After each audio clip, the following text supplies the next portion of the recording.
搬近年底，即马北韩的动作是愈来愈多。北韩伫顶礼拜才发射弹道飞弹，因的最高领导人金正恩搁伫会议顶头放调讲，要求因的军方一定要加强战备，因讲因要对抗美国。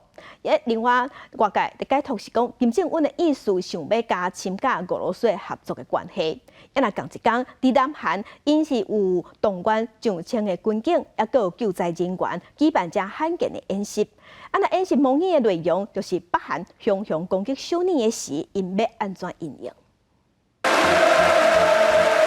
伫标准的欢呼声，北韩劳动党召开第8届中央委员会第9届全体会议。最高领导人金正恩伫会议第2天表示，明年政策是加紧备战准备，而且要扩大加反帝国主义独立自主国家的战略合作。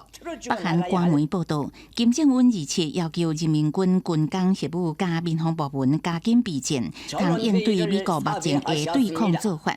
不过并无说明具体内容。伊提起的国际战略。南韩媒体解读是，北韩要甲俄罗斯等反美国家加强合作。北韩18早发射火星18弹道飞弹，引起美日韩不满。即马搁放调加强备战，朝鲜半岛局势恐惊搁升温。不过美联社引述专家分析，讲金正恩的言论表明北韩有可能继续进行核武试验。不过目的可能是明年总统美国大选了后，摕核武当作甲北京外交谈判条件。同一天，南韩是伫首尔罕见的展开防卫演习。有几路演习人员假造北韩特务，提前进入首尔一间净水站装炸弹。另外一边，南韩军警快速到现场救助互人攻击的伤患。模拟内容设定做安怎应对北韩攻击首尔、供水、通讯等基础设施，就是反导哈马斯攻击以色列所造成的灾难场景，伫南韩上演。 세계 최고 수준을 자랑하는 이스라엘의 최첨단 방어 시스템이 재래식 포탄과 원시적 수단으로 무장한 하마스의 기습 공격에 속수무책으로 뚫린 것은 우리에게도 시사하는 바가 매우 컸습니다.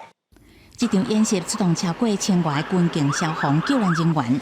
首尔市长吴世勋指出，首尔离北韩的军事边界敢若差不多38公里，当地有将近1000万人口，真紧变做北韩的攻击目标，必须时时做好应变准备。安尼无，命互因攻击，搁突破防线，后果不堪设想。公司新闻，齐婉玲编译。